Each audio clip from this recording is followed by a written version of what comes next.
The sharp, metallic snap of the brass clasp on the blue folder echoed through the silent courtroom. It was a thick, heavy military file, sitting dead center on the judge's mahogany desk, and it held the one piece of information my mother could not cry her way out of. The scent of cheap lemon polish on the wooden benches mixed with the faint smell of old paper, making my stomach tighten. I shifted in my seat, feeling the stiff, heavy wool of my dress uniform collar pressing sharply against my neck. I was 38 years old. I had served 15 years in the United States Army and had risen to the rank of lieutenant colonel, specializing in logistics and readiness planning. I knew how to move entire supply chains across hostile borders. I knew how to map out risk and neutralize threats before they materialized. But none of that tactical training had prepared me for the woman sitting 10 feet away at the plaintiff's table. Denise Reed leaned back in her wooden chair. The woman looked me up and down, a slow, practiced evaluation designed to remind me of my place. Her lips curved into a very small, very cold smile. "Take off that uniform," my mother whispered, her voice carrying just enough for me to hear over the hum of the air conditioning. "It will not save you." I did not answer her, keeping my eyes focused on the judge as he broke the final red security seal on the folder. He pulled out the first authenticated document. He scanned the paper, and then he looked directly at my mother. "I am telling you this now, from the quiet porch of my own home in July of 2026, because you need to understand how a lie falls apart. It does not happen all at once. It shatters one specific day at a time." 6 months before that moment in court, I was standing beside the only parent who had ever stayed. The wind howling across Hale Ridge Ranch carried the bitter scent of dry pine needles and the metallic smell of frozen Montana earth. It was June of 2025, but the cold still found a way to bite through my dark wool coat. I stood near the open grave, holding a clipboard, checking off the final details with the funeral director. Arthur Hale was gone. I did the practical things because someone had to, directing the ranch hands to set up extra folding chairs near the porch and signing the release forms. I made sure the coffee urn in the kitchen remained full. Organizing the operation was how I survived the quiet. A black luxury SUV crunched up the long gravel driveway, arriving exactly 20 minutes after the service had begun. Denise and Craig Reed stepped out. My parents had left me in this very house with Arthur when I was 4 months old, promising a quick return once they got settled in another state. 38 years had passed. The two of them had finally managed to make the trip. Denise wore a black designer dress that offered no protection against the wind. Mom walked straight toward me, arms open wide, performing for the gathered neighbors and the pastor. The woman who abandoned me pulled me into a tight embrace. Her perfume smelled heavily of vanilla and expensive department stores, completely foreign to the smell of the ranch. "Do not make this harder than it has to be," she whispered directly into my ear, her fingers digging sharply into my shoulder. I stepped back. I did not push her, but I created exactly 2 feet of empty space between us. "The service starts in 5 minutes," I said. After the burial, the farmhouse filled with locals holding plates of cold cuts and heavy casseroles. The noise was a low murmur of respect and shared grief. I slipped away to the kitchen to get a glass of water, needing a moment away from the crowd. Through the open window facing the back pasture, I heard a voice I recognized immediately. "So," Craig said. His tone was remarkably casual for a man who had just buried his father-in-law. "Has anyone run a recent mineral survey on the back 40 acres? Elias, our oldest ranch hand, let out a slow breath. "Arthur never cared much for drilling, Craig. You know that." "Times change," Craig replied lightly. "Just wondering what the dirt is worth these days." I stopped with my hand on the cold metal faucet. My grandfather had been in the ground for less than 2 hours, and my father was already appraising the dirt on top of him. I did not walk outside and confront him. I did not raise my voice or cause a scene in front of the guests. Instead, I walked over to the kitchen island, opened my thick blue binder, and wrote down the time, the date, and his exact question on a fresh page. 2 days later, the air inside Thomas Bell's law office felt incredibly still. Dust motes drifted in the sunlight, filtering through the heavy window blinds. Thomas was an elder law attorney, a careful man who spoke with deliberate slowness and kept impeccable records. We sat in deep leather chairs facing his desk, waiting for him to begin. He folded his hands over a gray folder. Thomas did not offer empty condolences, preferring to let the business settle first. He opened the file and read the terms in a flat, professional voice that left no room for interpretation. The Hale Family Revocable Living Trust had been officially amended 15 months prior to Arthur's death. The ranch, the main house, the investment accounts, and the mineral rights were bundled together. The estimated value sat at roughly $3.4 million. The primary beneficiary was me. A corporate trust company would step in to manage the transition period, ensuring the assets remained protected. Denise, who had been the primary beneficiary in the original document decades ago, had been completely removed.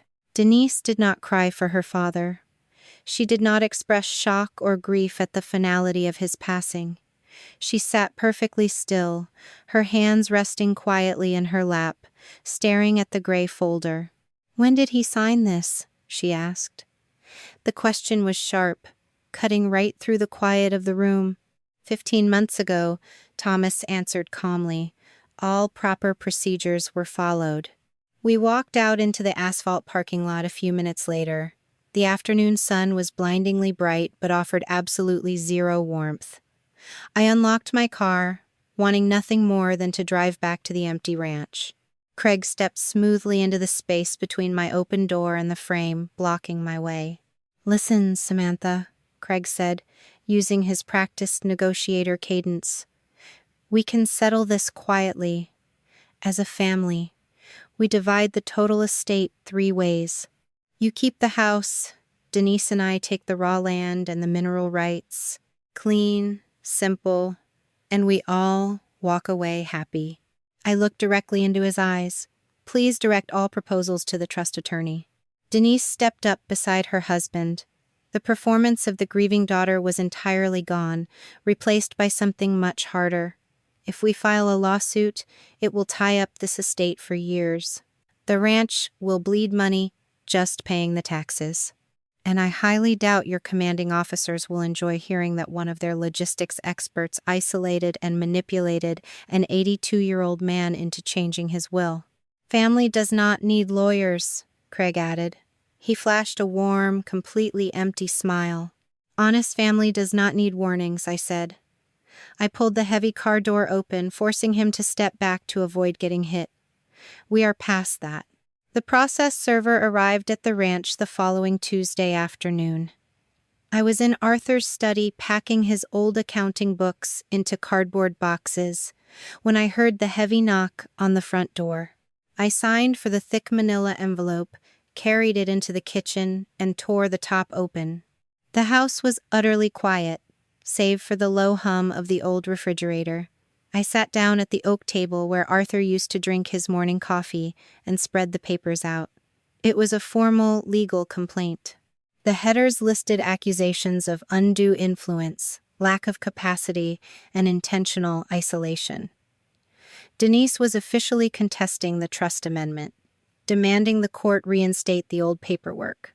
I read through the standard legal posturing, ignoring the paragraphs claiming my grandfather's mind had failed him, until I reached page 4. My breath completely caught in my throat. Denise had not relied on vague accusations. She had sworn under penalty of perjury that she had personally witnessed me pressuring Arthur in this very kitchen. Mom claimed she saw me place the paperwork in front of him, raising my voice and refusing to let him leave the room until he signed. She provided 3 specific dates to the court: March 12th, 14th, and 16th of the previous year. I did not panic. I reached across the table and pulled my blue binder toward me.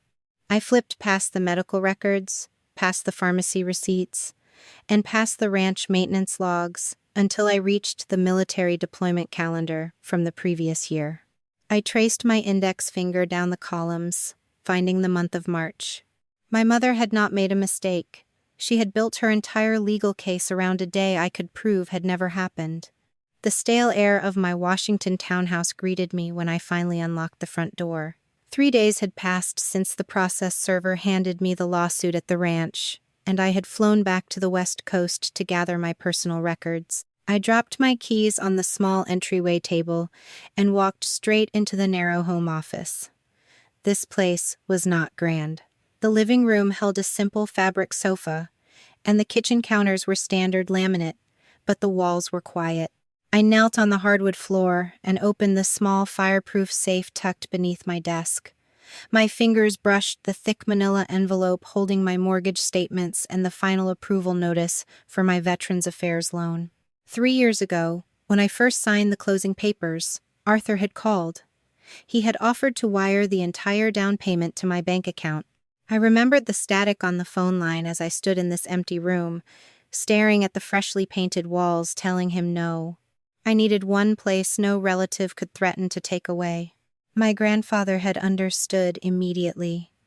We both knew how Denise and Craig operated. Money, to my parents, was a leash. I built my life entirely off their payroll, securing my own retirement accounts and paying down my own vehicle, precisely so they could never claim they owned my success. My mother wanted the court to believe I was a manipulative daughter who had isolated a wealthy old man for his fortune. The documents inside my safe proved I did not need a single dime from the Hale estate to survive. I pulled a stack of faded receipts from the back of the safe to take to my lawyer. They were not for my house. One receipt listed the heavy metal grab bars I had installed in Arthur's bathroom after his knee gave out. Another showed the plane tickets I bought using my emergency leave to sit with him through his cataract surgery.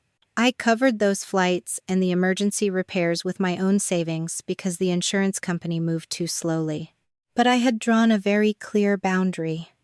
When Elias needed extra help around the ranch during Arthur's recovery, I found a temporary ranch hand and handed my grandfather the employment contract. I forced him to sign the checks from his own operating account.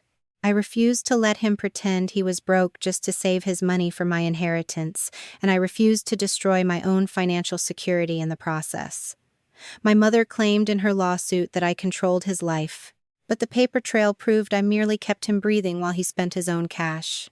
The lawsuit sitting on my desk claimed I had isolated him from the family.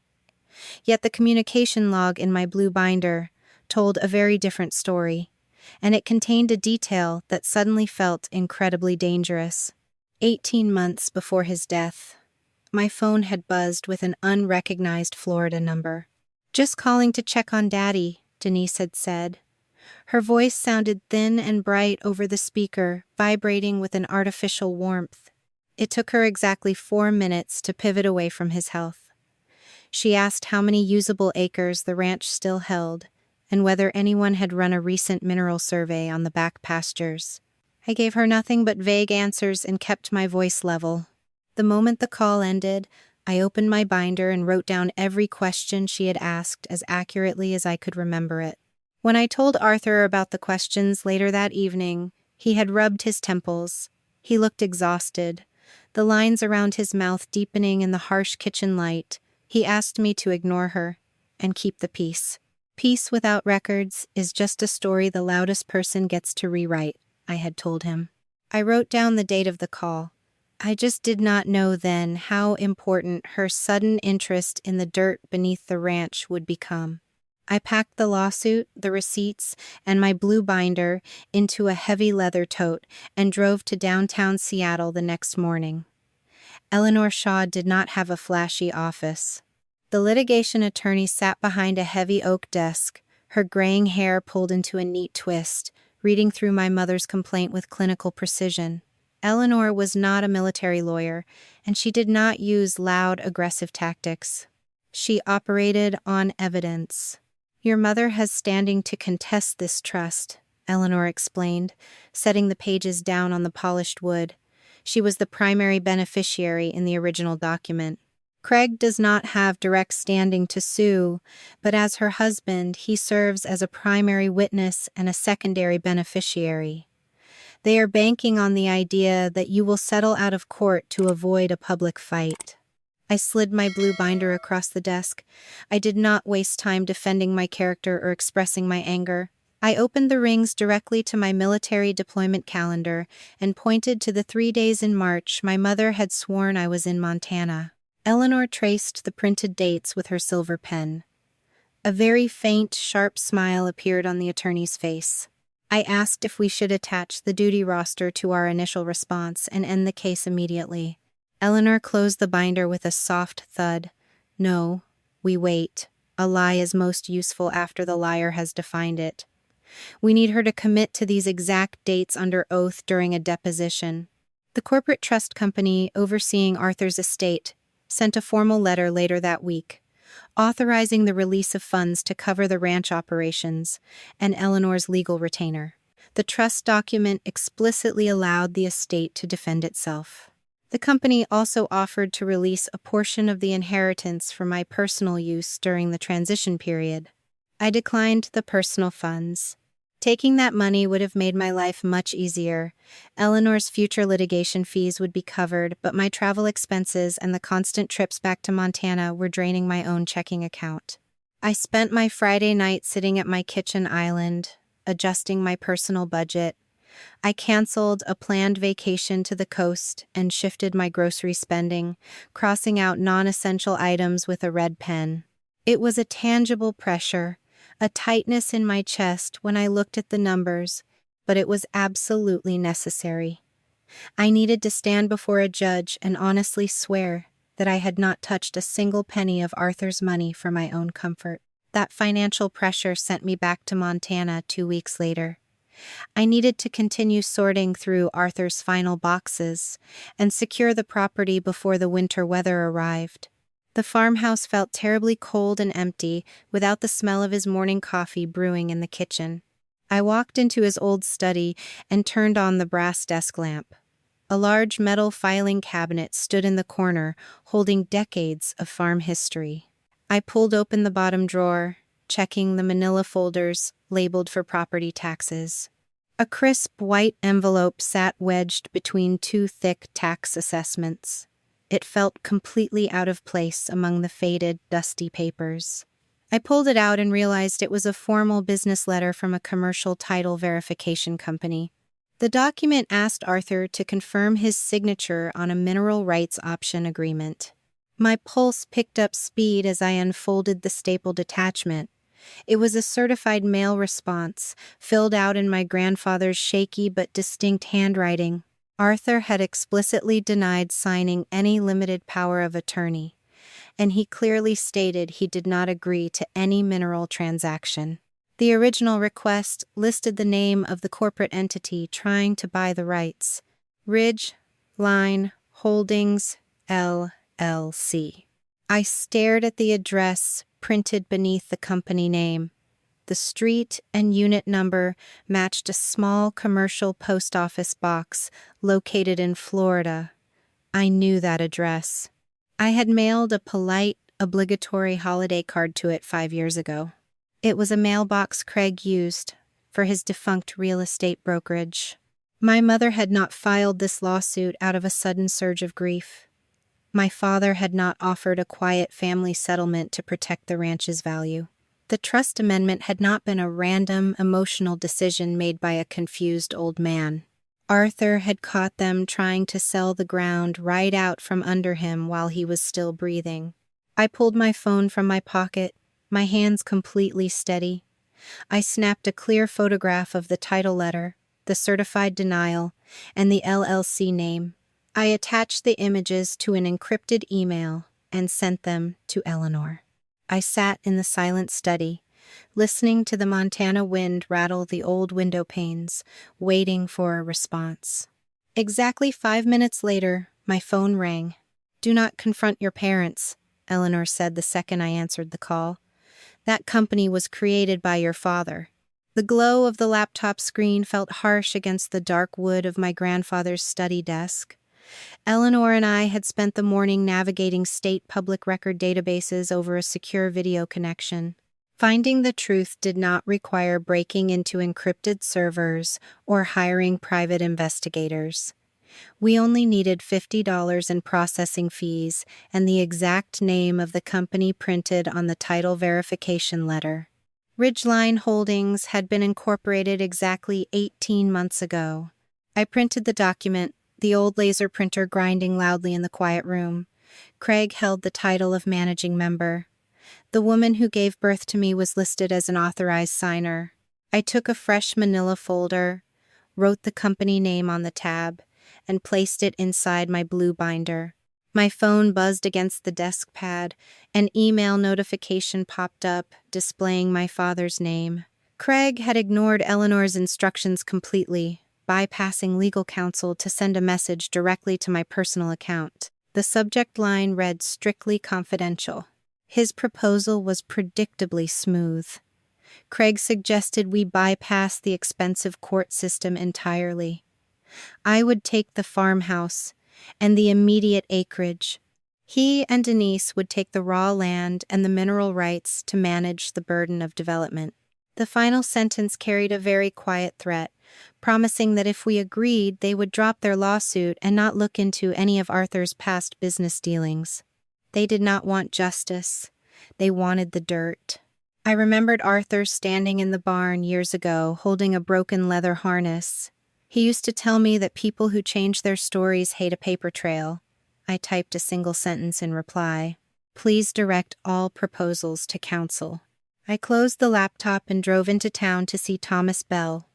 The elder law attorney met me in his small conference room, the space smelling faintly of black coffee and old leather. Since the trust explicitly allowed him to disclose information necessary to defend the estate, Thomas placed a thin file folder on the table between us. He did not offer a comforting smile. Arthur had walked into this exact room 14 months ago, Thomas explained, his voice low and steady. My grandfather had brought the letter from the title company and a copy of a document he had never seen before. Thomas slid a piece of paper across the polished mahogany. It was a limited power of attorney. The text granted my father the temporary legal authority to negotiate and sign a mineral option on behalf of the Hale estate. The signature at the bottom looked exactly like Arthur's cursive, but the date next to the notary stamp caught my attention immediately. I pulled my phone out, opening the digital calendar where I tracked my grandfather's medical appointments. Arthur had been sitting in a cardiology clinic 60 miles away at the exact hour this document was supposedly notarized at the ranch. My stomach twisted, a sudden rush of nausea replacing the cold anger I had been carrying all morning. My daughter did not come home for me, Arthur had told his lawyer that day. Thomas repeated the words softly, looking down at his yellow legal pad. He said she came home for what was under my land. Hearing those words spoken aloud felt like taking a physical blow to the chest. Arthur had known. My grandfather had carried the heavy, suffocating weight of their betrayal entirely alone, protecting me from the reality of what my parents were doing while I was deployed. I looked at the fake document again, tracing the forged ink with my eyes. My mother had always operated this way, substituting reality with whatever version served her best. When I was 14, Denise had promised to send a check for my birthday so I could buy a dress for a school dance. I had waited by the mailbox for 2 weeks. When I finally called her, she acted genuinely hurt, claiming she had never promised money and that I was being materialistic. I had cried in the kitchen. Arthur had placed a heavy hand on my shoulder, passing me a glass of water. "Do not argue with people who change the story," he had said, his voice a low rumble. "Make them put it in writing." My blue binder was not a symbol of cold military detachment. Keeping receipts and logging phone calls was the only way I had ever survived a family, where the truth changed every single day. I tapped my pen against the conference table, recording the medical discrepancy on a new page. I would not let them erase his reality again. "We need to subpoena the mineral company," Eleanor told me over the phone later that afternoon. I had driven back to the ranch and parked near the main gate, watching the wind sweep across the empty pastures.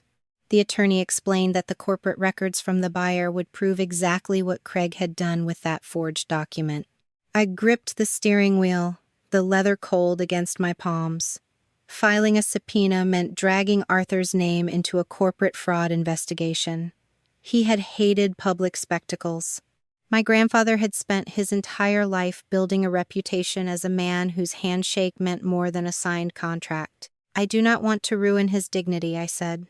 Protecting his dignity does not mean hiding a crime committed against him, Eleanor replied instantly. Her tone lacked any pity, offering clarity instead. They are banking on your silence. I closed my eyes, listening to the engine, idle. The old man had shielded me from their chaos for almost 4 decades. It was time for me to stop shielding them from the consequences of their own actions.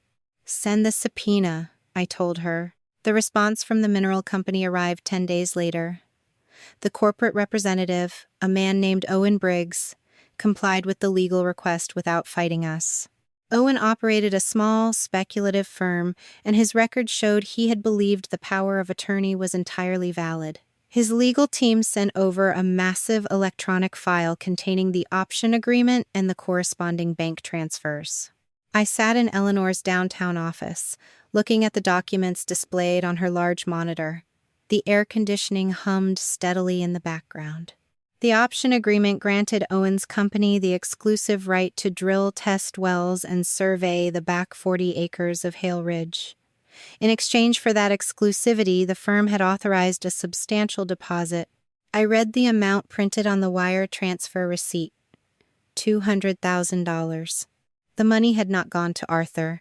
The routing numbers matched the exact account information for Ridgeline Holdings. Craig had taken a massive payout using a forged signature, and he had done it while my grandfather was completely unaware. But the final page of the corporate application held the most damaging piece of information.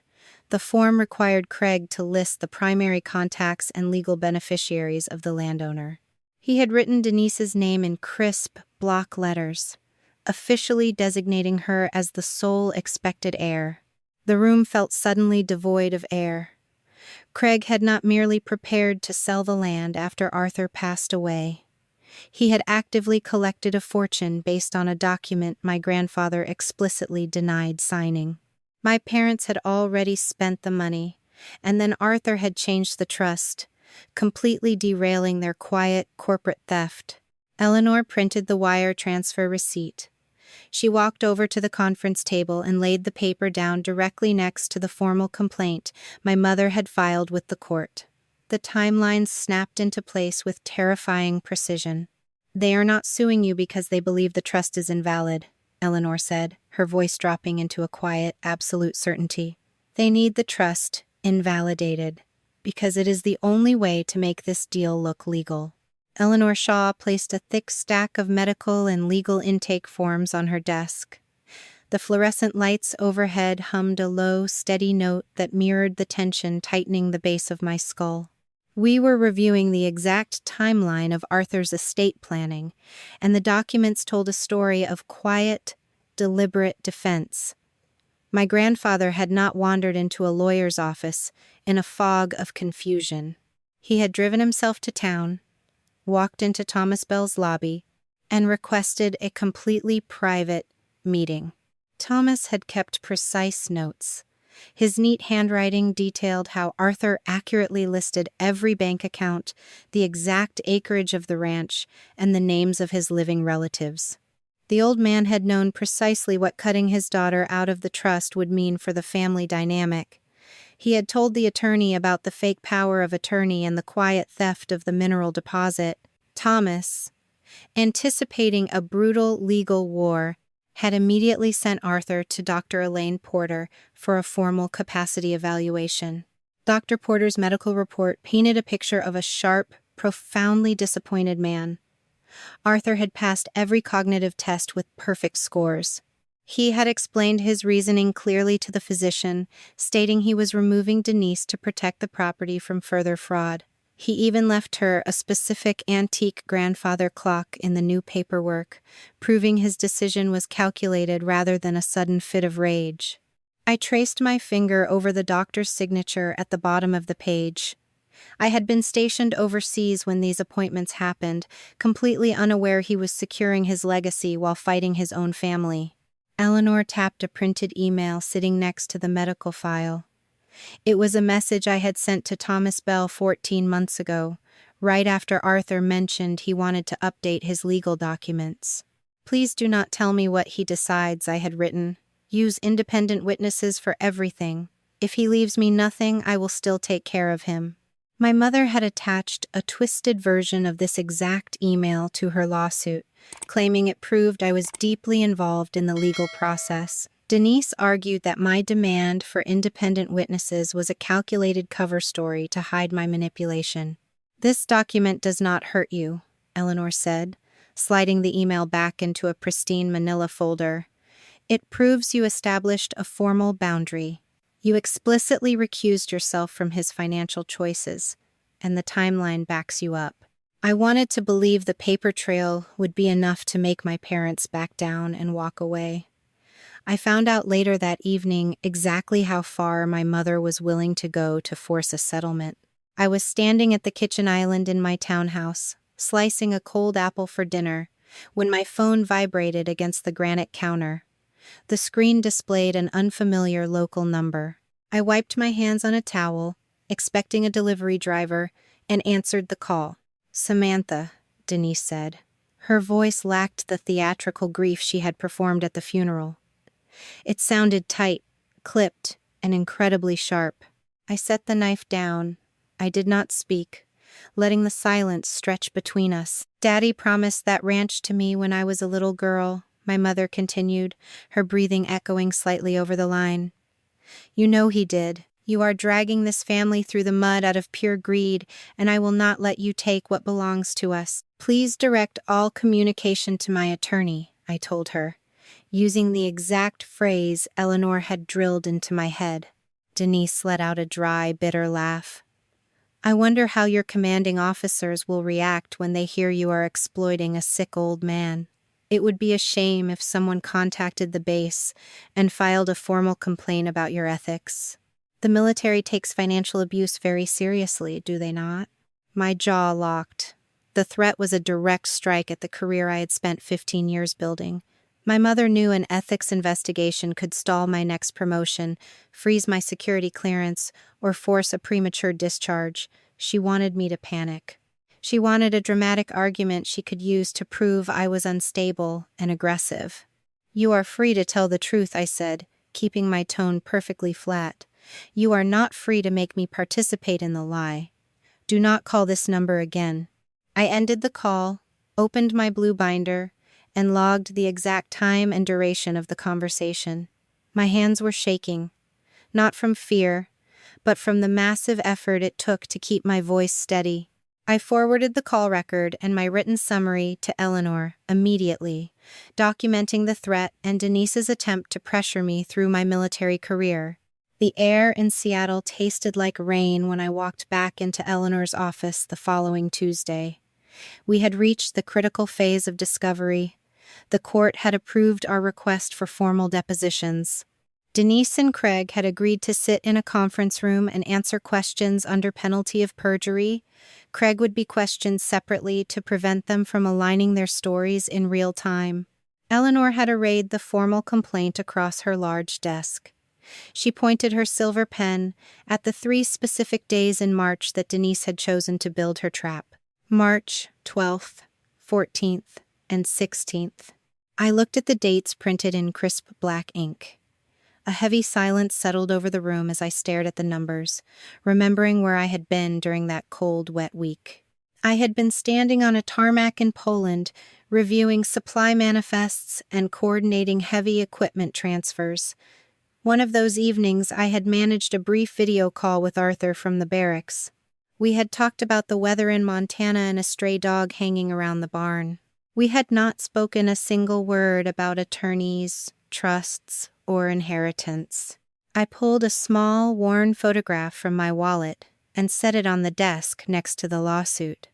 It showed Arthur sitting alone at his kitchen table, holding a mug of black coffee, looking out the window at the snow. I had taken it during my last visit before the deployment. A sudden, suffocating weight pressed down on my chest.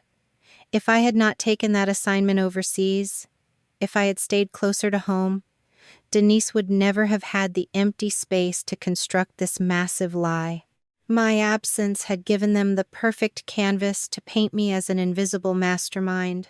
Eleanor watched my face carefully. She pushed the photograph closer to my hand.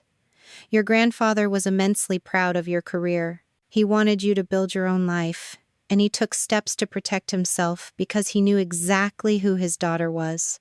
Do not take responsibility for the stories they chose to invent. She was right. I slid the picture back into my wallet, burying the unhelpful guilt.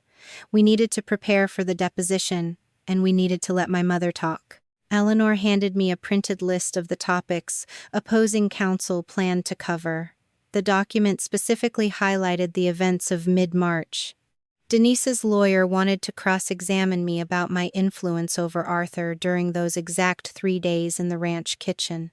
I can pull my official duty roster right now, I said, reaching for my blue binder. I can get my commanding officer to sign a sworn declaration proving I was in Europe.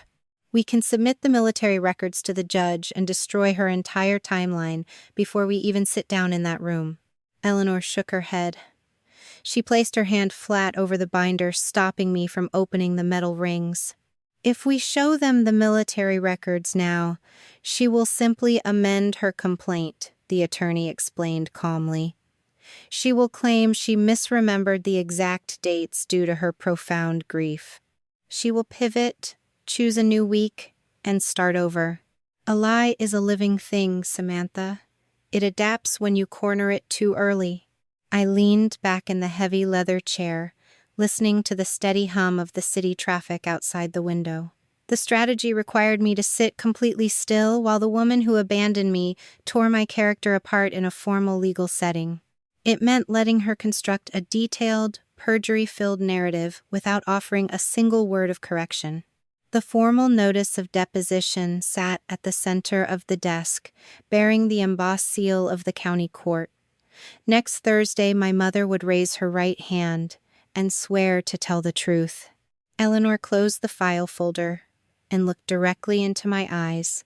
At the deposition, no matter what she says about you, do not defend yourself, Eleanor instructed, her voice dropping to a quiet, absolute command. Let her choose the dates that destroy her. The heavy glass door of the conference room clicked shut, sealing us inside with the faint hum of the building ventilation system. The air tasted metallic and stale, holding the lingering scent of old coffee from a previous meeting. A court reporter sat at the far end of the long mahogany table, her fingers resting lightly on the black keys of her stenotype machine. Denise settled into the plush leather chair directly across from me. My mother had dressed very carefully for the occasion, wearing a soft gray knit sweater and holding a crumpled white tissue in her left hand, projecting the perfect image of a heartbroken elder. I sat perfectly still beside Eleanor Shaw. The weight of Arthur's old metal watch pressed sharply against my wrist bone, grounding me in the reality of why we were there. I kept my hands folded over the thick cover of my blue binder, refusing to show any nervous movement. Eleanor began the questioning with a quiet, conversational tone. The attorney asked basic background questions, allowing my mother to build momentum and grow comfortable with the rhythm of her own voice. Denise leaned forward, dabbing her completely dry eyes with the tissue, and began constructing a monstrous version of my life. She painted Arthur as a fragile, confused man who wandered his own property in a haze of failing memory. My mother claimed I constantly barked cruel orders at him through the phone, demanding changes to the farmhouse. She even managed to twist the safety modifications I had paid for into an act of aggression. Installing basic grab bars in his bathroom became, in her narrative, a deliberate attempt to assert physical control over the property. I pressed the tip of my ballpoint pen against the yellow legal pad in front of me. The plastic barrel groaned under the pressure, but I did not utter a single word. Any outburst from me would only validate the victim role she was playing so flawlessly. The questioning eventually shifted away from the house modifications. Eleanor turned the crisp page of her notepad and asked about the estate planning documents. She wanted to know the exact moments Denise witnessed me forcing my grandfather to amend the family trust. My mother adjusted her posture, looking directly at me with a profound, manufactured sadness. She stated very clearly that she had watched me bully Arthur in his kitchen on March 12th of the previous year. Denise testified that she stood near the hallway archway between 2 and 5 o'clock in the afternoon. She described me slamming a blue folder onto the oak table, raising my voice, and refusing to let the old man leave the room until he signed the papers. "Are you absolutely certain about that specific date?" Eleanor asked, her voice remaining perfectly flat and devoid of judgment. Denise nodded, adding a layer of detail to cement the lie. She claimed she remembered the afternoon perfectly because the spring snow had been melting off the barn roof, and Craig was outside fixing the broken wooden fence near the main road. Eleanor let the statement stand without challenging it, moving smoothly to the next question. My mother confidently locked in 2 additional dates, March 14 and March 16, claiming she saw me pack the signed documents into my travel bag. Opposing counsel asked her to describe what I was wearing, clearly hoping to preempt any defense I might offer about a digital video call. Denise insisted I wore a dark blue civilian sweater. The detail was incredibly calculated, completely ruling out any chance she had mistaken a soldier on a computer screen for a physical presence in the room. She signed the preliminary transcript an hour later, legally binding herself to the story. The morning session concluded, and Denise left the room to get a glass of water. Craig entered the conference room 10 minutes later. My father wore a sharp, tailored suit, projecting the relaxed confidence of a successful businessman attending a routine corporate meeting. He sat down, steepled his fingers on the table, and immediately began dismantling his wife's legal position. When Eleanor asked if he had witnessed any of the arguments in the kitchen, Craig shook his head slowly. He claimed he preferred to stay out of family disagreements. My father explicitly stated he never saw me with any legal documents, adding that he simply trusted whatever his wife told him. The man was building a firewall, isolating himself from the perjury Denise had just committed. Eleanor then pivoted to the corporate records we had subpoenaed the previous month. She asked about the limited liability company and the massive mineral rights deposit. Craig did not flinch or look away. He readily admitted the company belonged to him, but he smoothly categorized the $200,000 as a refundable consulting fee rather than an illegal property transaction. I watched Eleanor's expression very closely. A faint shift occurred around her eyes, a tiny tightening of the muscles. She recognized exactly what Craig was doing. The perfect alliance between my parents had a massive fracture, and my father was actively preparing to sacrifice his wife to save his own bank accounts and avoid criminal liability. The deposition finally ended, and we stepped out into the bright afternoon sunlight. The crisp Seattle air hit my lungs, but my hands were shaking violently as I held my briefcase. It was a purely physical reaction to holding back 4 hours of concentrated rage. I wanted to march back inside, pull my duty roster from the blue binder, and shove the absolute truth across the table. Eleanor guided me to a quiet concrete bench near the parking garage. She opened her briefcase and pulled out the verified military calendar we had prepared weeks ago. The stark reality of the paperwork contrasted sharply with the elaborate fiction we had just endured. On March 12th, I had been standing formation in Poland, signing a physical duty roster in a foreign country. On March 14, I had participated in a major base inspection surrounded by a dozen superior officers. There were no leave authorizations. There were no commercial flights booked in my name. "We have them," I said, staring at the gray pavement beneath my boots. "We file this tomorrow and end the case. We cannot just attach sensitive personnel and duty records to a public civil docket," Eleanor explained gently, snapping her briefcase shut. Opposing counsel would immediately demand to see the unredacted files, claiming we were using military secrecy to hide our tracks. "We need to authenticate these specific dates while keeping your unit locations completely restricted." Eleanor filed a formal motion the very next morning, asking the court to accept the redacted exhibits under a strict protective seal.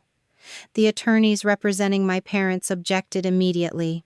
They submitted a fiery response, arguing that I was using sealed military records to dodge standard legal scrutiny, and they demanded that the judge exclude the documents entirely.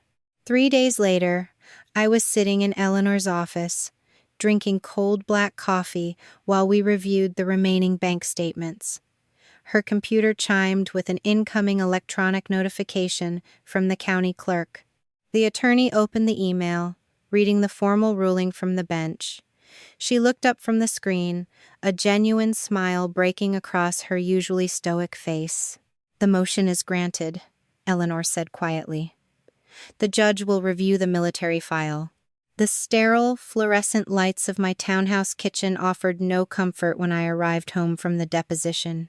I dropped my leather briefcase on the hardwood floor and leaned against the counter, the silence of the empty space pressing against my ears. My mind kept replaying the way Denise had looked at me during her testimony, the chilling conviction in her voice as she lied about the kitchen in Montana. I opened my banking app on my phone, the small screen glowing bright in the dim room, and started calculating. Mortgage payments, legal travel, unpaid personal expenses for the ranch, and the endless accumulation of attorney fees created a jagged graph of rising debt. The trust company authorized the payment of defense costs related to the estate, but I maintained a rigid barrier between the inheritance and my own life. I refused to let my parents claim I was living off the ranch's income while we were locked in this legal battle. My personal savings account was a thin, fragile line against the massive drain of the litigation. I canceled a planned weekend flight to see a friend and sold a high-end camera lens I had not used in years, staring at the empty shelf where it once sat. It was not a life of poverty, but the constant pinching pressure of managing every single cent kept me sharp. My chain of command at the base had been informed about the pending civil litigation because the potential for media attention required full disclosure. I provided only the necessary facts, a simple statement that a private family inheritance dispute was currently moving through the court system. My commanding officer nodded once, offering no opinions and ensuring I understood that the matter remained entirely separate from my professional duties. They granted my request for leave to attend the upcoming evidentiary hearing, but the cold, bureaucratic distance reminded me that I stood on my own. No military rank would sway the judge, and no general would issue an order to settle the matter. I sat down at the kitchen island, pulling the bank statements for Ridgeline Holdings from the heavy folder Eleanor had provided. The subpoenaed records revealed the raw mechanics of the theft. $200,000 from the mineral option had flowed into the company bank account exactly as the contract dictated. I traced the wire transfers with a trembling finger. A portion of the cash moved immediately into a joint personal account held by my father and mother. It paid off a high-interest credit card, settled a lingering debt from a long-forgotten business venture, and provided the full down payment for a brand-new vehicle. Not 1 cent had been deposited into the estate account Arthur maintained for the ranch. Owen Briggs, the head of the mineral firm, had been deposed the previous day. His testimony provided the final piece of the corporate puzzle. Owen stated that Craig had presented the limited power of attorney with complete confidence, and Denise had personally assured him that my grandfather was too exhausted to participate in the meeting. The firm had only frozen the transaction when the title company sent a direct, certified inquiry to the ranch. Owen seemed genuinely surprised to learn the power of attorney was a forgery, and he was currently demanding that Ridgeline Holdings return the entire deposit. My father was legally and financially trapped, caught between a mineral company that wanted its money back and a court that was beginning to see through his layers of corporate deception. A sharp, ringing vibration broke my focus. My aunt was calling, her voice already trembling with the familiar strain of family obligation. She demanded to know why I was forcing my poor, aging parents to navigate this nightmare. I listened to her accusations, her voice rising as she described how Denise and Craig were suffering, their reputation threatened by my cold, unyielding pursuit of justice. I did not offer a detailed explanation, nor did I provide copies of the forged bank records to silence her. I simply told her that the court would decide the truth based on the evidence presented in a formal trial. I would not turn my grandfather's final year of life into petty neighborhood gossip. I kept my voice steady, ignored the insults, and ended the call, but the conversation left a heavy, bitter coating in my mouth. I needed to break the notary. Marla Kent had provided a journal filled with vague, incomplete entries that contained no clear signature from Arthur. Data from her mobile phone provider placed her at a retail store 60 miles away during the exact hour she claimed to be watching my grandfather sign the documents at the ranch. The bank statements showed a small electronic payment from Ridgeline Holdings to her account, followed by a matching cash deposit. I pulled the location map out of my binder. The visual evidence was undeniable.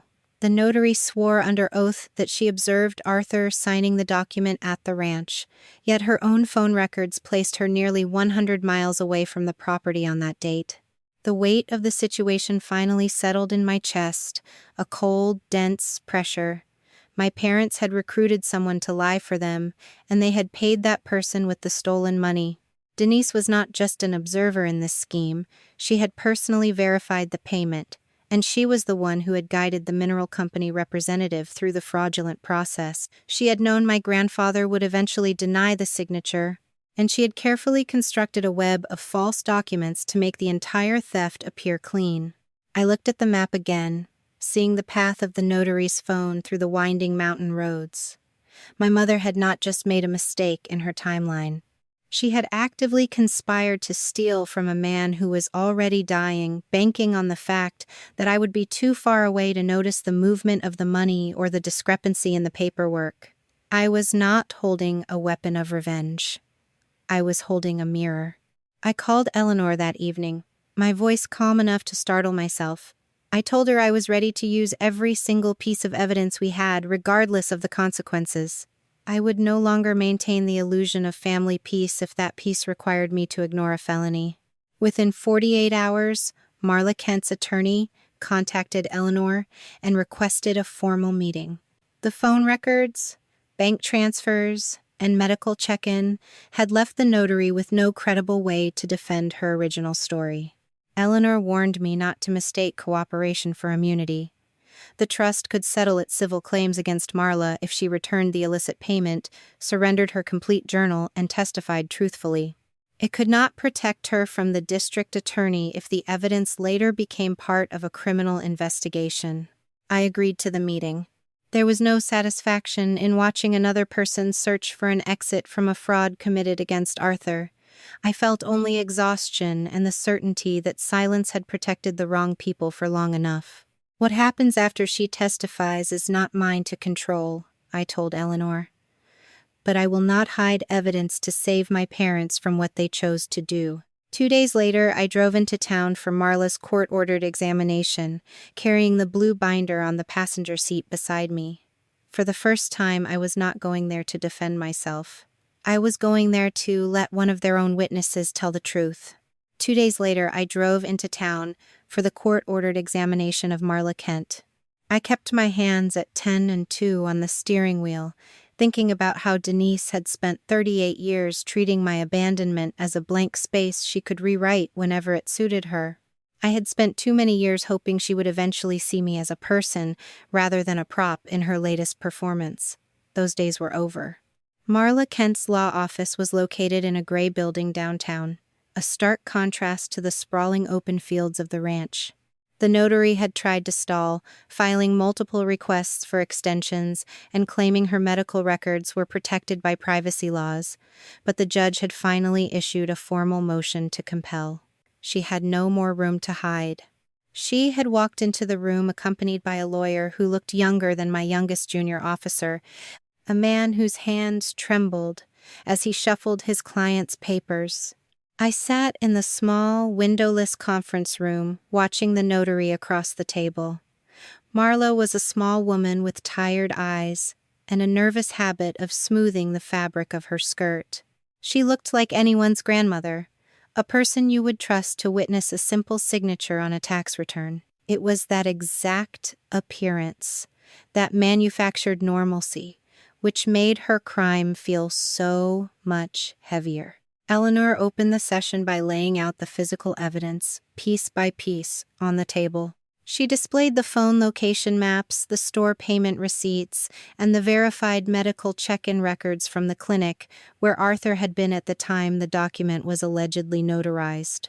The notary stared at the data for a long time.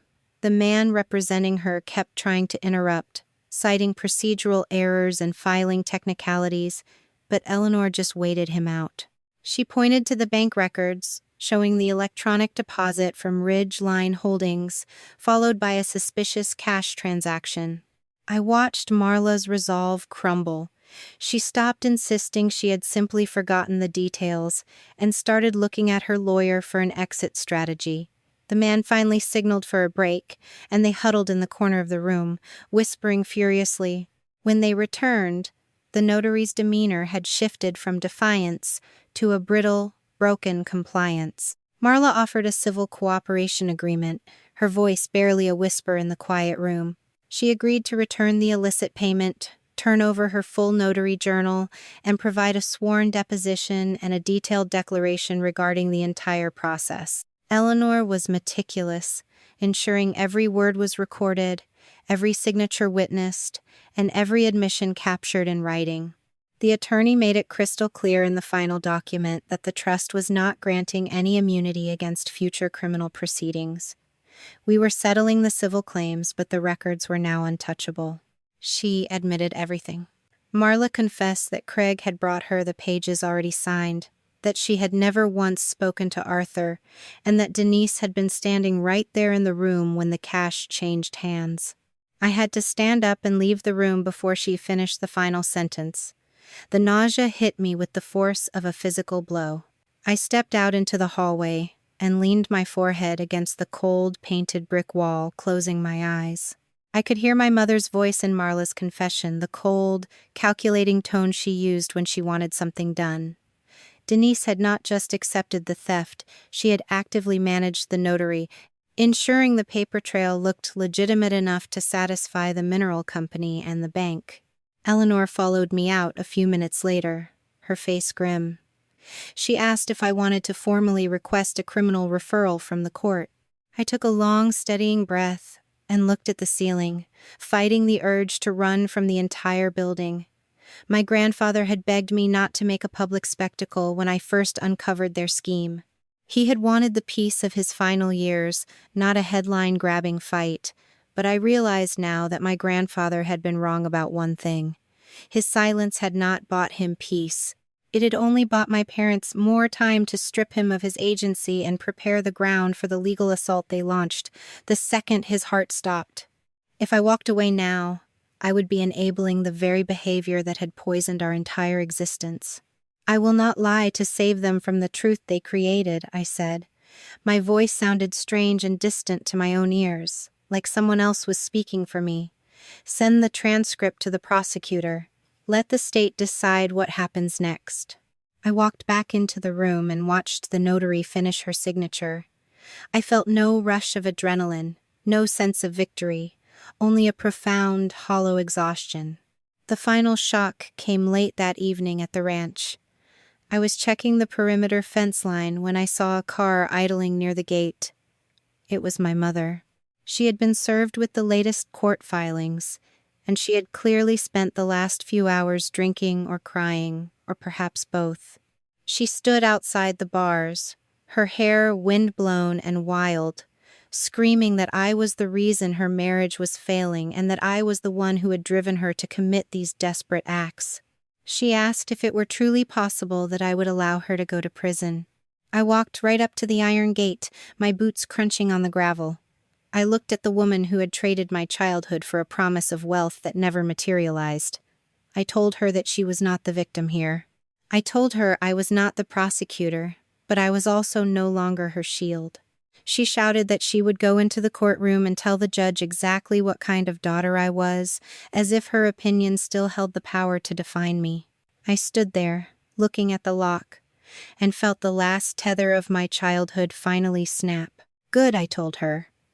This time, say it under oath. I turned around and walked back to the house, leaving the woman I had once called Mom screaming at the gate. I did not look back. I did not wait for the car to pull away. I went inside, locked the door, and realized for the first time in my life that I was finally, truly safe. Eleanor Shaw scheduled a final mediation session 1 week before the scheduled bench trial. The conference room smelled intensely of industrial cleaner and stale coffee, a stark, uncomfortable environment for a negotiation that would decide the fate of my grandfather's entire estate. Denise and Craig arrived 30 minutes early, their movements stiff and guarded. They sat on the opposite side of the table, looking like strangers rather than a couple who had spent the better part of a year orchestrating a theft. My mother made a final, desperate attempt to save their position. She proposed that I withdraw all claims, pay them a significant 6-figure settlement to cover their legal expenses, and sign a strict, non-disparagement agreement that would prevent me from ever speaking about the fraudulent power of attorney. Craig was particularly focused on the financial terms, his eyes darting toward the documents on the table as if he could manifest the money into existence through sheer will.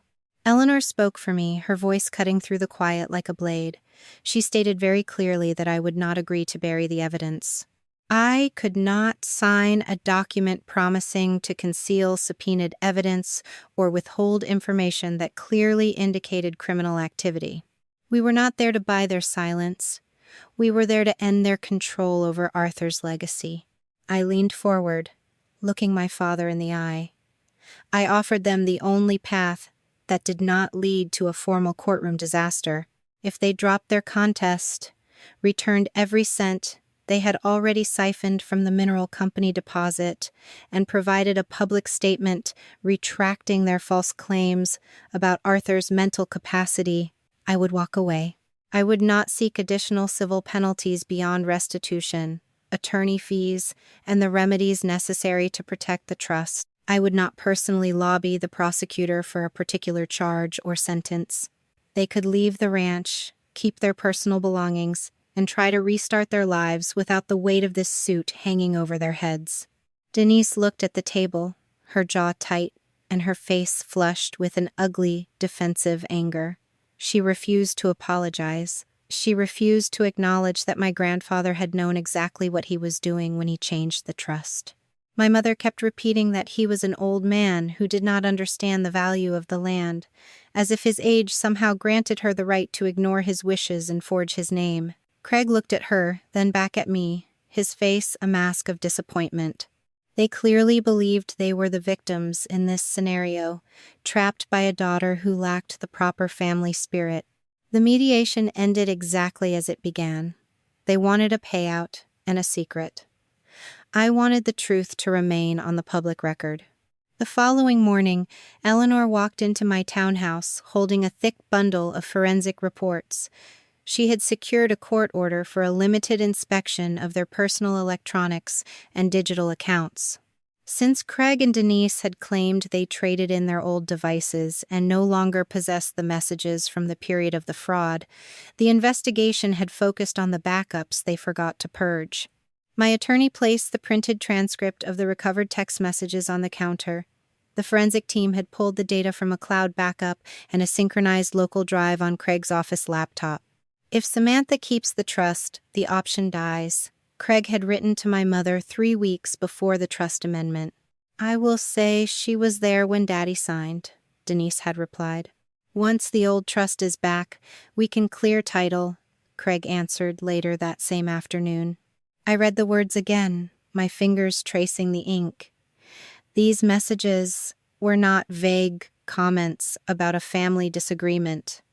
They were a precise, documented roadmap of a conspiracy to defraud an estate. They proved my parents had planned to fabricate my presence at the ranch long before they even filed the lawsuit.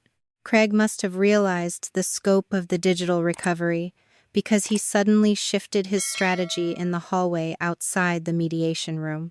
I stood by the coffee machine, watching as my father turned on my mother, his voice rising in a jagged, desperate tone.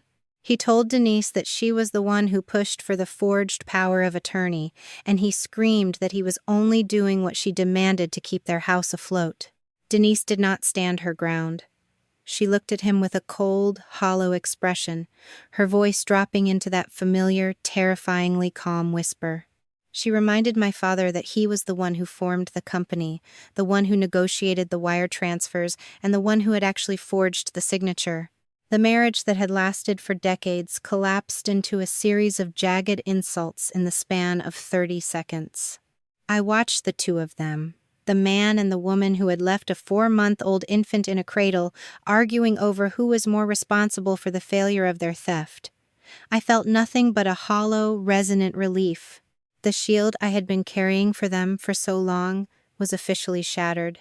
We returned to Eleanor's office to perform a final rehearsal of the evidence sequence for the trial. She walked me through the master map one last time. We started with the specific dates Denise had locked into her testimony, then overlaid the military deployment orders that rendered those dates impossible. We showed how Arthur had consulted an independent lawyer, provided the capacity evaluation, and finally triggered the trust amendment as a direct, rational response to the forged title letter. We linked the notary confession to the bank trail, and we sealed the entire argument with the recovered text messages that defined their intent. I had to be able to explain each piece of the puzzle without hesitation, not because I was a witness, but because I needed to ensure the judge understood the full scope of their fraud. There would be no magic document that would end the case in a single moment. It was a slow, methodical accumulation of facts, each one reinforcing the next until their entire argument became a house of cards. I had a choice to make about what to wear to the courtroom the following morning. I had originally planned to wear the dark navy civilian suit hanging in my closet. Then my unit confirmed that I was required to attend a formal regional army ceremony later that afternoon. Because changing locations and uniforms between the two obligations would be impractical, the court was notified in advance that I would attend the morning hearing in dress uniform. Eleanor warned me that opposing counsel might still describe it as an intimidation tactic. She reminded me that the uniform could not substitute for evidence, and that the judge would care only about authenticated records. "It does not need to prove anything," I told her. "The documents will do that." I spent my final night at the ranch, sitting in Arthur's study. I kept the blue binder, his old watch, and a framed photograph of him on the desk. I did not pray for the court to grant me the $3.4 million. I did not ask for a fortune that would change my life. I simply asked for the strength to sit quietly through the final performance of the woman who had given birth to me, and for the grace to finally let go of the girl who still wanted her to be different.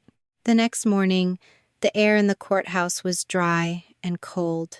I walked into the room, my boots clicking firmly against the polished tile. Denise was already there, positioned near the front of the public gallery, leaning in to whisper something to a local reporter. She looked up and saw me, her eyes tracking the dark blue wool of my uniform. She stood up and met me near the heavy oak doors, her expression twisting into a mask of bitter, practiced contempt. She looked at my shoulder boards, then looked at me, her voice a low hiss that only I could hear. "Take it off," Denise said, her lip curling in a sneer. "It will not save you." I did not pause. I walked past her, my eyes fixed on the empty seat beside my attorney. I sat down, placed the blue binder on the table, and looked at the heavy gavel sitting on the judge's desk. "It was never supposed to," I said. The trial was ready to begin. The judge took his seat, the heavy wooden chair groaning under his weight, and a profound silence washed over the courtroom. My mother took the stand as the first witness for the plaintiffs. Denise wore a muted, carefully chosen navy dress, her posture radiating a calculated, fragile vulnerability. She avoided looking at me, focusing instead on her own attorney, who prompted her with soft, encouraging questions designed to frame her as a grieving daughter battling a powerful, cold-hearted soldier. She detailed a lifetime of supposed emotional labor, describing Arthur as a confused, isolated man who depended entirely on her visits. My mother claimed I had used my military rank to intimidate him into changing his will, asserting that I had spent the entire month of March the previous year at the ranch to ensure the amendments were signed to my advantage. When her lawyer asked about the kitchen scene, she gripped the railing of the witness box, her knuckles turning bone white. She repeated the story with terrifying precision, swearing she had witnessed me standing over my grandfather with the blue folder, forcing his hand while Craig worked outside in the yard. "Take off that uniform," she said, her voice rising in a jagged, emotional pitch as she pointed a trembling finger at my chest. "It will not save you." The courtroom fell into a stunned, heavy quiet. The judge looked down from the bench, his expression unreadable, and Denise seemed to feed on the sudden attention. She looked toward the public gallery, her eyes glistening with rehearsed tears, and waited for the reaction she had manufactured. The judge leaned forward and spoke in a flat, monotone voice, reminding her that she was only present to answer the questions asked by counsel. Eleanor stood up slowly, clutching a single sheet of paper. She began her cross-examination by asking Denise to confirm the date of the alleged argument one final time. My mother hesitated for a fraction of a second, her gaze darting toward the defense table before she committed. She confirmed the date with absolute certainty. She confirmed the time. She confirmed the location in the kitchen. Denise was locked in. Eleanor then pulled the redacted military exhibit from a thick manila envelope. The judge ordered the clerk to hand the document to the witness. My mother stared at the folder, her hands shaking as she recognized the official department of the Army seal on the cover. Denise tried to look away, but the judge insisted she examine the contents. Inside, the authenticated records from the military custodian detailed my duty roster for the month of March the previous year. It was all there. The official duty status verification, the lack of any leave authorization, and the signed daily logs showing I had been stationed in Poland for the duration of the entire month. The entries for March 12th, 14th, and 16th clearly indicated I was actively performing my logistics and readiness planning duties, witnessed by multiple superior officers and staff members. My mother stared at the paper, her breath coming in short, uneven gasps. She looked at the judge, her mouth opening and closing as she tried to reconstruct her timeline on the fly. She suggested that perhaps she had the wrong month, or maybe she had simply been confused by her grief. Eleanor did not allow her to pivot. She presented the original legal complaint Denise had signed, the emails she had sent demanding a settlement, and the recovered text messages where she had explicitly planned to lie about my presence. The color drained from my mother's face until she looked ashen, her expression collapsing into a mask of pure, unadulterated shock. She stood in the witness box, her practiced vulnerability replaced by a visible, shattering fear. The judge studied her in silence as the magnitude of her perjury became impossible to ignore, while an uneasy murmur moved through the public gallery. The trust defense proceeded quickly, once the military file had dismantled the eyewitness testimony. Thomas Bell took the stand and testified about the independent intake process, presenting the notes that proved Arthur had initiated the legal changes on his own. Dr. Porter provided the capacity evaluation, detailing how my grandfather had clearly described his rationale for removing Denise from the trust not out of malice, but to protect the estate from the very fraud we were now exposing in open court. We did not need to prove Denise was a monster. We only needed to prove the trust document was legitimate, and Arthur had been fully aware of his own choices. The afternoon was a steady, methodical collapse of their entire narrative. The forensic examiner took the stand and presented the side-by-side comparison of the forged power of attorney signatures, identifying the mechanical reproduction of Arthur's name that had been copied from an older, valid document. Owen Briggs, the mineral company owner, testified about the deposit money, and the bank records followed, tracing the exact flow of funds from the corporate account to the personal checking account my parents shared. Every time Craig tried to explain the money as a consulting fee, the digital evidence from the recovered text messages made him look even more desperate. My father sat at the plaintiff's table, his posture slumped, staring at his shoes as his own written messages to Denise were read into the record. They began to turn on each other in real time, with Craig gesturing frantically toward Denise whenever a new piece of evidence suggested he was the one who had actually performed the forgery. By the end of the day, the judge had heard everything. He did not issue a long, dramatic speech, but his ruling was devastating in its simplicity. He dismissed the petition filed by my parents in its entirety, confirming the trust amendment as a valid, binding legal document. He placed on the record that the testimony provided by Denise was entirely unreliable and potentially criminal in nature. He granted our request for the estate to be reimbursed for the massive attorney fees incurred due to the bad faith litigation, and he officially referred the transcript and exhibits to the district attorney's office for further investigation into the fraud and perjury. There were no handcuffs. There were no flashing police lights waiting at the front doors. The civil court had finished its work, and the rest was now in the hands of the state. As we walked out into the cool evening air, I felt a strange, hollow sensation in my chest. Craig stopped near the courthouse steps, his face pale and his eyes darting around as if he were looking for a way out of the city.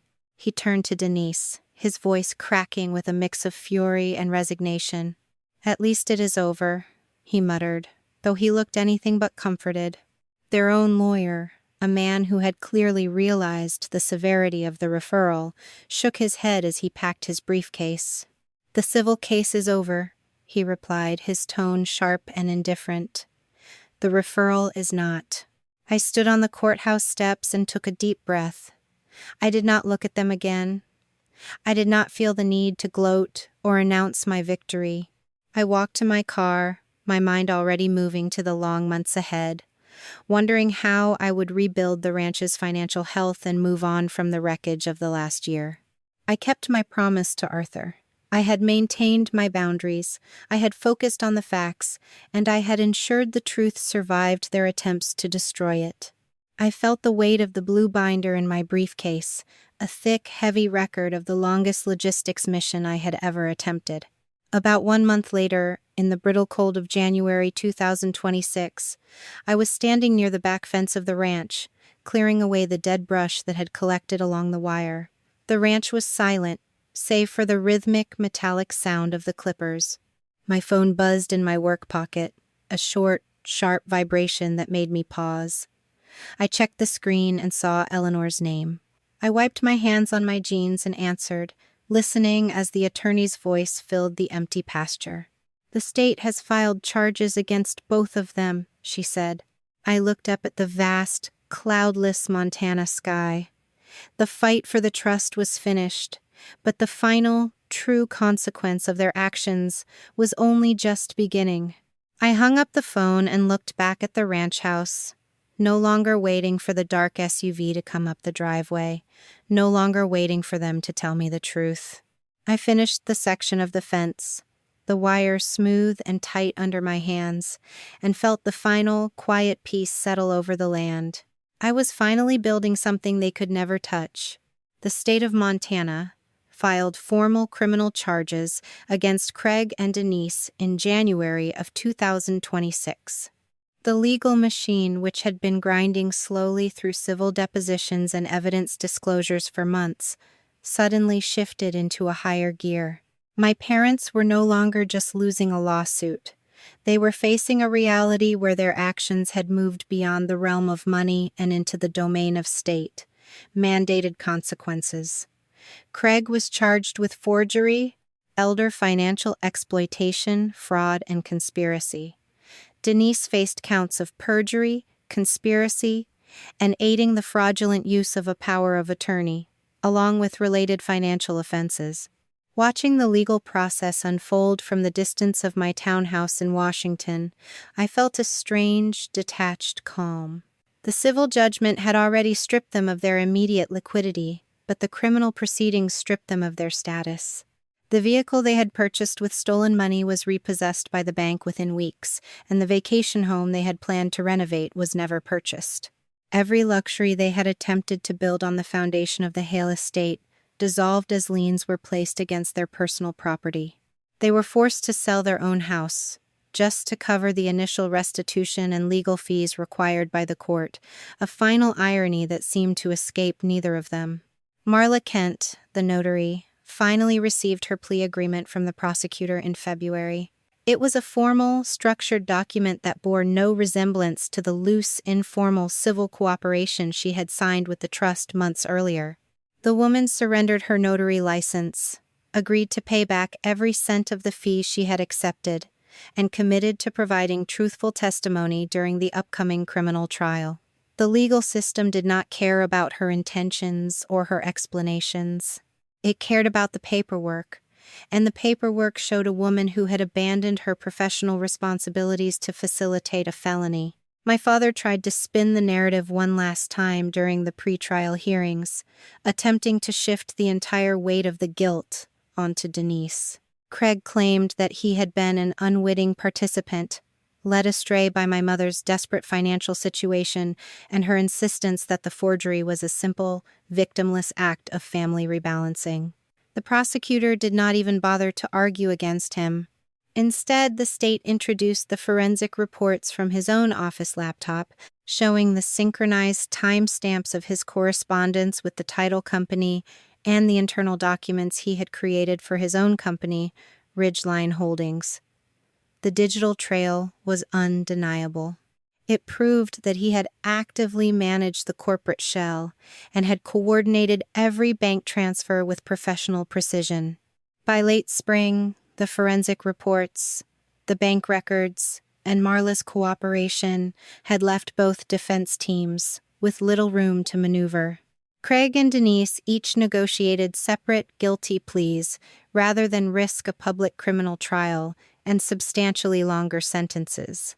The courtroom proceedings were stripped of the theatrical displays Denise had used during the civil case.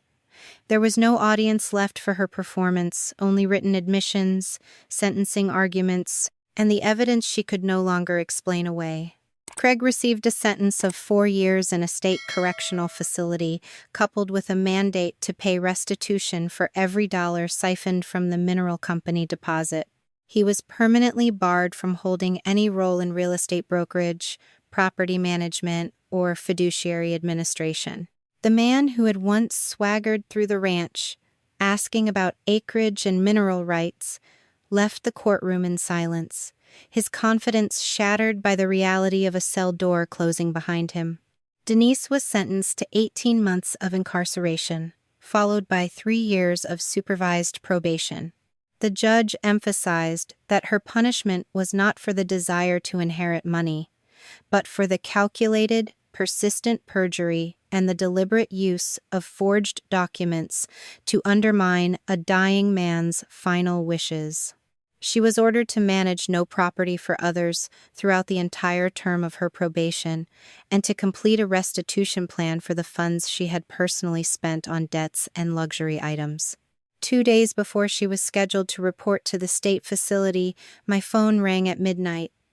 The caller identification did not list a name, but I knew the number. I looked at the dark screen, hearing the house settle around me, and answered the call. "Samantha," Denise said, her voice shaking with a brittle, high-pitched desperation. "You cannot let your mother go to prison. You have the power to tell the prosecutor that this was all just a terrible misunderstanding. Tell them I remembered the dates wrong. Tell them We can pay the money back. I stood in the center of my kitchen, the moonlight casting long, sharp shadows across the floor. I did not feel the surge of triumph I had expected to feel when I imagined this moment. I only felt the heavy, immovable truth of the life they had chosen. You left me when I was 4 months old, I told her, my voice quiet but entirely steady. My grandfather taught me that love is what people do, not what they call themselves. I did not put you there, Denise. I stopped standing between you and the consequences of your own choices. The woman on the other end of the line started to sob, a jagged, broken sound that carried no real warmth. She tried to use my name, tried to reach back into the past for some authority she had never actually earned. I did not let her finish. I ended the call, set the phone back on the counter, and turned off the kitchen light. I was not angry. I was finished. The months following the ranch remained, but it was no longer a symbol of family conflict or a prize for potential heirs. I worked with a local land trust to place the mineral rights under a conservation arrangement, ensuring that the ground would never be subject to the kind of speculative destruction my father had attempted. I established a small, sustainable program at the ranch, utilizing the main barn and the surrounding pastures to support veterans struggling with the transition to civilian life. We focused on agricultural logistics, farm management, and the kind of quiet, steady work that required a person to be present, honest, and accountable. Watching a group of young men and women learn to manage the soil, to fix the fences, and to plan the seasonal planting gave the ranch a new, vibrant purpose. It became a place where we built things that were intended to grow, not things that were intended to be harvested and hidden. One portion of the annual ranch income was diverted into a fund for families where children had been left behind by absent parents, providing support, guidance, and a reminder that their value was not defined by the people who had walked away.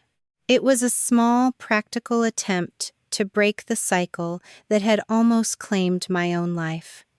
I did not want to replace the past with a new, beautiful myth. I wanted to replace it with evidence. I wanted to replace it with a structure that could withstand the truth. The work kept me busy through the long, humid days of July 2026. I found myself standing near the back fence, the same spot where I had been working when Eleanor called me about the criminal charges 6 months prior. The metal clippers in my hand were cool to the touch, and the grass around my boots was thick, green, and vibrant. A young man who had joined the program at the start of the summer walked up the path, holding a bucket of fence wire.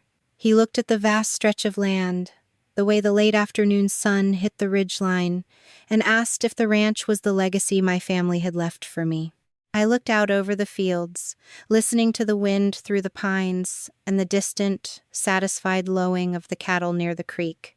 The ranch was an asset, a piece of geography, and a history of hard work, but it was no longer the inheritance they had used to define my worth. It was left to me, I told him, adjusting my grip on the fence wire. Family is what I am choosing to build with it.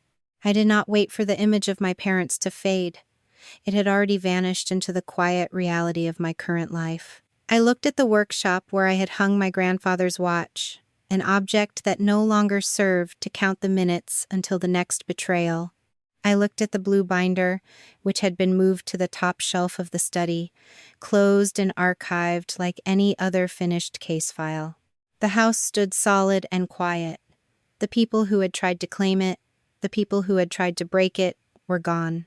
I was not the victim of their abandonment anymore, and I was not the beneficiary of their greed. I was simply the person who had stayed to keep the house standing. They had spent 38 years believing abandonment meant I would always be waiting for them to come back. I was not waiting anymore. I was building something they could never inherit. If you have ever found yourself standing in the ruins of a relationship you spent your entire life trying to fix, please understand that you are not responsible for the wreckage caused by other people's choices.